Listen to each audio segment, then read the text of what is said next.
some people are asking about the way that the woman have to cover her hair. And for some ladies, it is very, very difficult to cover the hair. And there's so many discussions and different customs and this way and that way. So I want to give a few points, and like many other subjects I'm speaking about, I'm not trying to cover the whole subject because it's a very big subject. And I can tell you that I know personally rabbis that are learning and researching this subject for years. How should be the cover of the hair of a married woman, according to the Halajá, according to the Jewish law.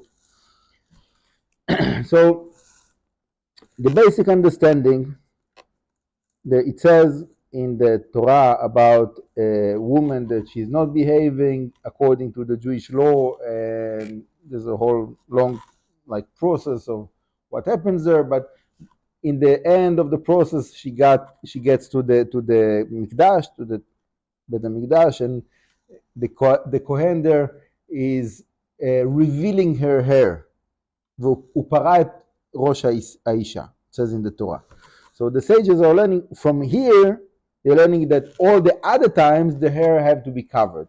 Only in that case there's a special situation, certain thing that now they have to reveal the hair of this woman, that she was not acting properly. So all the other times the hair have to be covered. Now, obviously, when she goes to the shower or something like that, so she doesn't have to cover the hair. So when she's in a very private situation, like I said, in the shower or with her husband or something like that, so she doesn't have to cover her hair. There is ladies they do. Not in the shower maybe, but with the husband. So there is many different levels. Okay, there is ladies that in the house they will be without cover of the hair, and only outside they will cover the hair. But it says clearly in few sources, also in the Zóhar, also in the Guemará, that the right thing is that the woman will cover the hair also in the house, also when there's no one else around.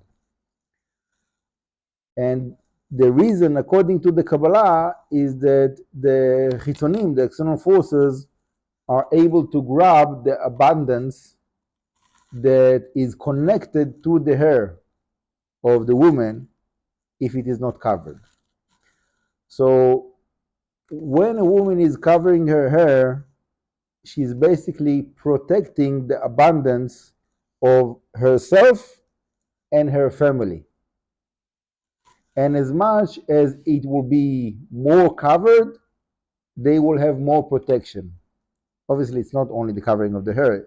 Generally, the whole laws of the woman to be modest is giving tremendous spiritual protection for herself, for the husband, for the children, and it is very, very important.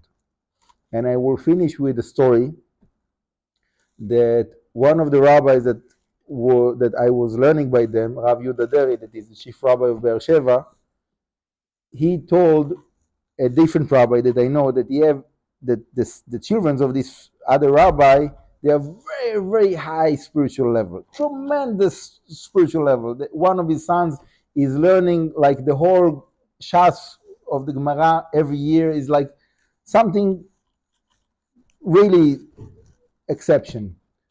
And Rav Deri, the chief rabbi of Be'er Sheva, told this other rabbi, you know why your sons are in such a high level? It's not because of you. You're a great father, but it's not because of you.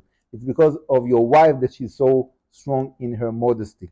She's keeping her modesty so strongly.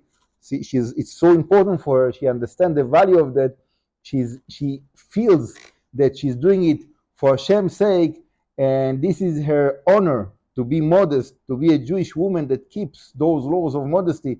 That's her honor, and she's so proud to give that good example and to be in such a way that kind of modesty, that kind of royalty is coming to the children. And sure enough, the children of this family are very, very special and very, very high spiritual level. So this is just one example. There's many other stories. There's many books that speaks about modesty and all kinds of stories about modesty. But bottom line, as much as the wife is more modest, generally and specifically about covering the hair, the better. Okay?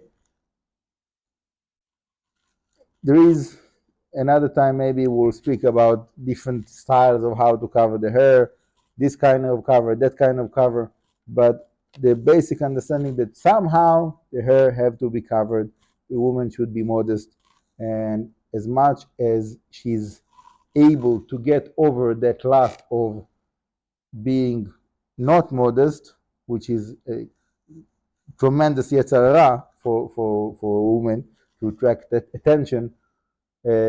So as much as she's giving up on that tendency of attracting attention to her, and she's letting go of that, and she understands that her glory is internal and not external, that is the source of success of a Jewish house. Baruch Adonai leolam, amen v'amen.